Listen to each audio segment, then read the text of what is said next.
Hi guys, it's your girl Z. Welcome back to my YouTube channel. I hope you guys are good. I hope you guys are great. Thank you so much to my loyal subscribers. Thank you so much to my returning subscribers, and thank you so much to my new subscribers. I am so grateful to have you guys on this journey with me, and it has been so amazing. I couldn't wait to share bits and pieces of how amazing this journey has been, but also not leaving out how terrible, terrifying, and how bad it has been as well. I think the honesty of my holistic motherhood experience would also help someone one day, you know, get through challenges that they would be facing, because I feel like people speak about the good stuff and they don't really talk about the bad stuff that happens, and they trying to battle that alone and they don't really share, which I feel like at times that could help someone overcome the challenges that they're going through. So yeah, let's start about the bad stuff, but before that, the good stuff. When I got this, guys, I think my life holistically like changed. The way I see the world, the way I view everything, my perspective, like, it changed completely, because now I could not only think about me, I could not only think about my future.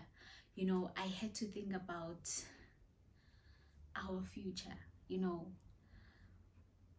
was not an easy adjustment, it was not an easy thing, especially looking at, you know, when when my body started changing personally, it was a bit difficult for me because I've been a size 26 my whole life, and now I need to make room for a little bit of weight gain, because my body is changing, and I couldn't accept that fact. I was battling with that fact, and it was easy with my first trimester and the first week of my second trimester, because my body was not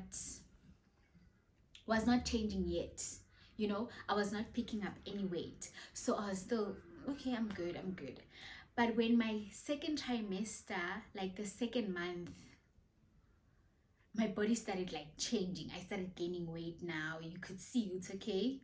I think that's the unrealistic approach that society has, or unrealistic standard that they put out there for women. You can't be carrying a baby and be the same. You are carrying a whole life inside of you, and you can't be a size 26. You need to make room for that life. So I think it's also that fear of what people anticipate pregnancy to be, or that fear of, yo, when you get pregnant, you're gonna be ugly, yo, you're gonna gain weight, yo, you're gonna have swollen feet, all these, I would say, myths, because pregnancy is not the same for everyone. I'm seeing with my pregnancy now, like, some people would say, yo, your stomach is gonna have stretch marks, your bums, everything. I don't have stretch marks on my stomach at all till now, since I've started, like, till now. Or maybe it's the products that I'm using, but I'm not struggling with stretch marks. The only thing I'm struggling, or that I was struggling with, is hyperpigmentation, like when your skin totally changes. At first I used to be like, yo, what is going on with my skin, because I didn't know what this is, and I had no knowledge. I think you would not research things that are not happening to you, or things that you don't think about. Like, I've never thought about changes that women face during pregnancy, because I've never been close to someone who's pregnant, and I've never had someone in my life that was pregnant and that was like in the same space with me. So I was like ignorant when it comes to pregnancy and what happens. So I think the lack of knowledge sometimes makes us scared of the unknown. And I think that is the ultimate thing that has to be called out. I didn't know about hyperpigmentation, and I started googling, like, I started doing my own research, like, what it does to your skin, treatments can you use, what ointments can you use. And I realized it's okay, as much as these things are out there, but you also need to have money to maintain these things. Like with your hyperpigmentation, you need to have money to buy these creams like constantly, because you can't say I'm doing it for a week then you stop. You need to do it throughout, you know. Same with your omega-3s, your omega whatever, like your preg omegas, you need to have money to get those. Same with your the kind of food you eat. You need to have money to be consistent with your diet and whatever else, you know. And I'm not saying if you don't have money you're not going to be able to maintain your pregnancy, but I'm just looking at other things are not as out there, especially maybe in a clinic. They would not give you those things, or they would not tell you about those things unless you go to a doctor. A doctor would be more insightful, you know. And I think also with doing your own research as well, and not relying on people that are taking care of you, or your doctor, or your, like, you know, taking that step or that initiative to do your own research also helps you know more and how to help yourself better, you know. So I saw like some of the pictures, you know, with hyperpigmentation. Some people would have it on their chest, on their neck, even on their face, on their arms, on their legs. It depends, on their stomachs as well, also their boobs. So it's different for everyone, you know. So let me say you come across someone who has it on their face. You would think, your pregnant women go through this. No, that person went through that because of the body type they have, because of their skin type, because of whatever elements or whatever reasons. But it doesn't necessarily mean you're going to go through the same thing. Same with, like, some people would say uzotumba inyawo and all that. Inyawo maybe zatumba, yes, but it's not as intense for everyone. I think it also depends on your body type, or who you are, or whatever. Like, it all depends on how your pregnancy is. I think everything that happens during pregnancy entirely depends on your body. Your body responds differently than how another woman's body would respond. So it's not the same thing. Like, you're not going through the same journey. I remember when we were young, we used to say, like, when these women like zibaba nezintolane and stuff like that, would call that like amashubaba. But I've learned, or I've came to realize, hey man, these people are mashubaba. They actually had kids, and then their hyperpigmentation couldn't go away because maybe they were not treating it during pregnancy, or they left it for so long that it kind of became their norm, you know.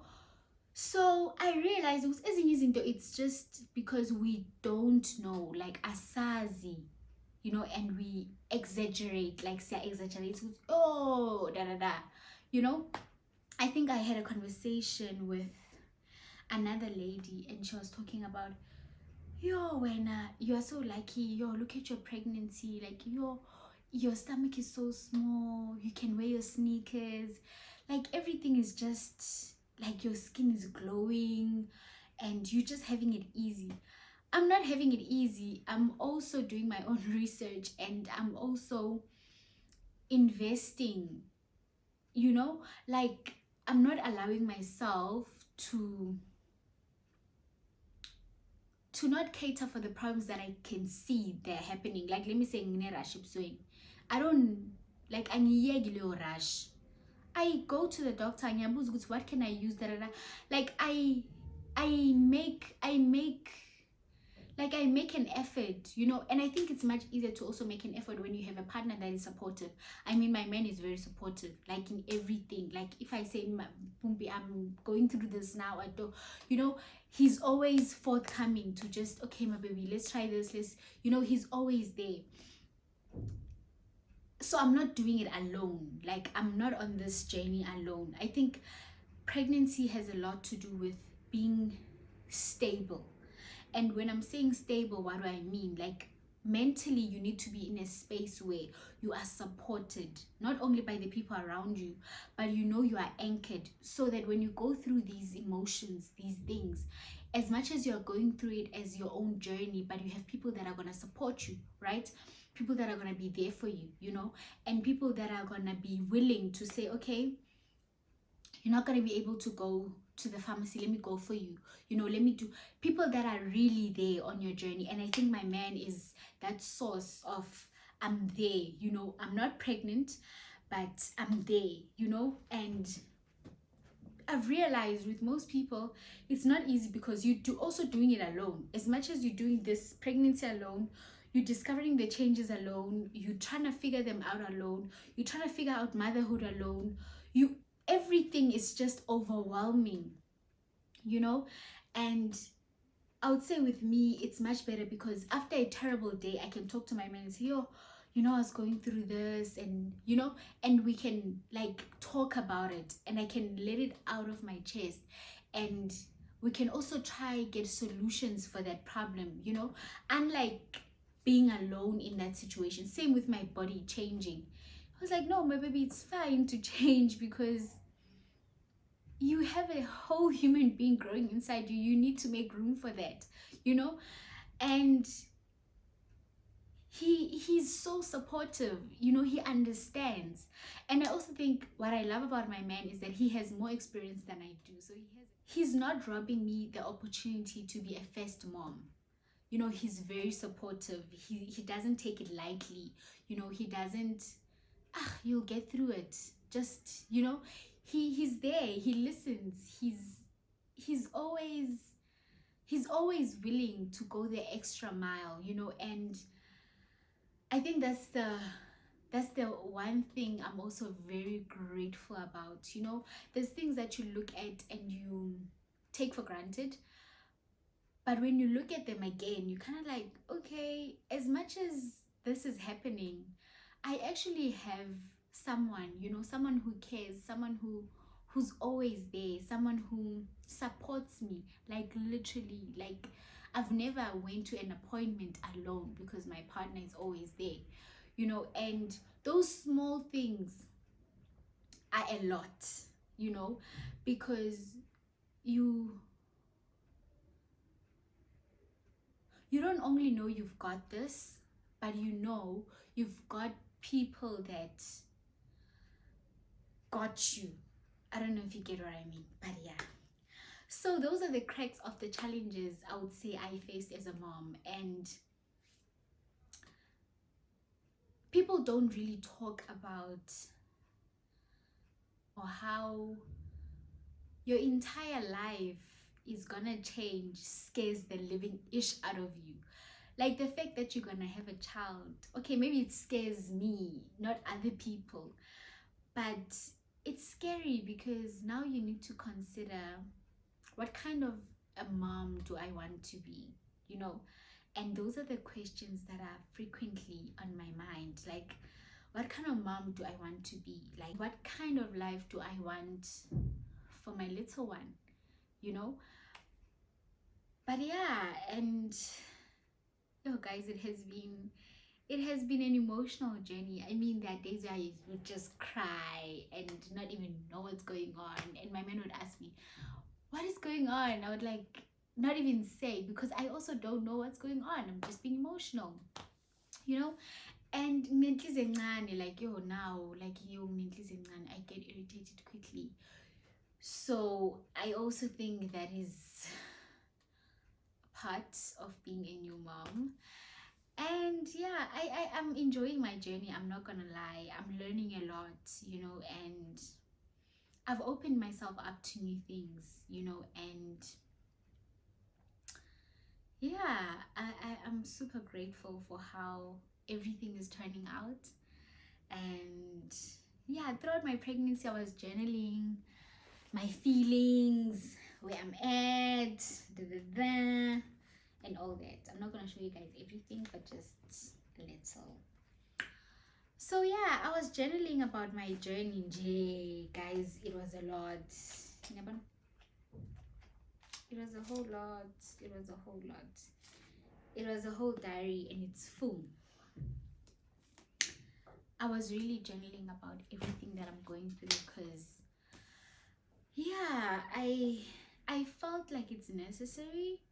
It's my first pregnancy and I didn't wanna miss a step. You know, I want to be a present mom. I want to be there. I want to know, you know. I want to know. Before I leave you, let me tell you this. Hey, guys, I want to ask bazokuhlolela. So I posted my last video and then a few people were like, yo, congratulations, yo, we're so happy for you, da da da, and all that, you know. I was grateful, you know. And then there were other people that were like, why didn't you tell us? You're not part of my life. You're just an acquaintance. Why would I update you about everything that happens in my life? Like, why? We don't even play major roles in each other's lives. So why should I update you about everything that happens in my life? I just don't get it. And it made me kind of realize, was, you know what? Some people, like, really? It was amazing and lovely to be here with you guys. I'm gonna see you guys on my next video where I'll be showing you guys my baby's room. Ooh! My man and I decided to create our baby's little room. It's so nice, y'all. It's so nice. It's almost done. It's just moving things around that is taking a bit more time than it should. But everything else is there, you know.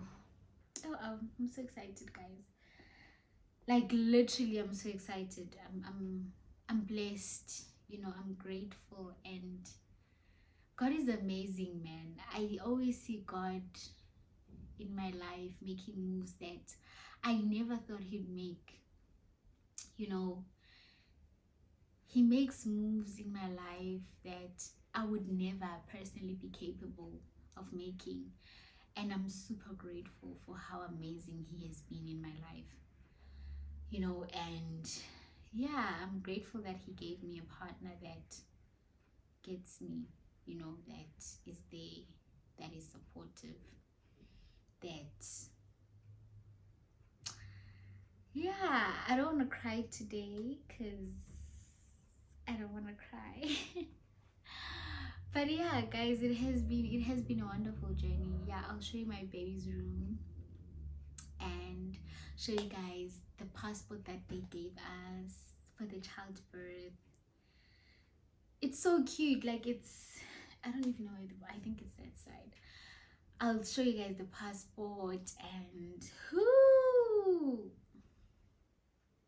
I can't wait to see my little one. I'm so excited. Like, I can't wait. I'm about to have a new life, and yeah, I'm loving the feeling I'm getting, you know.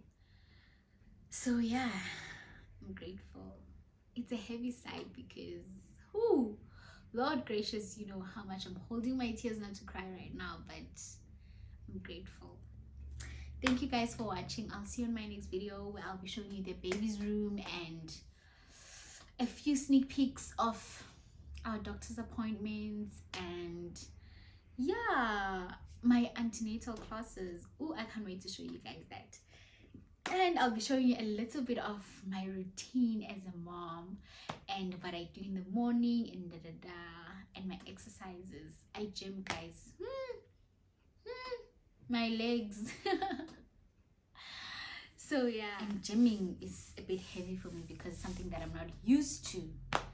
So yeah, I'm super grateful for the journey. I'm learning new things, and yeah, guys, I love you all so much, and I will see you on my next video.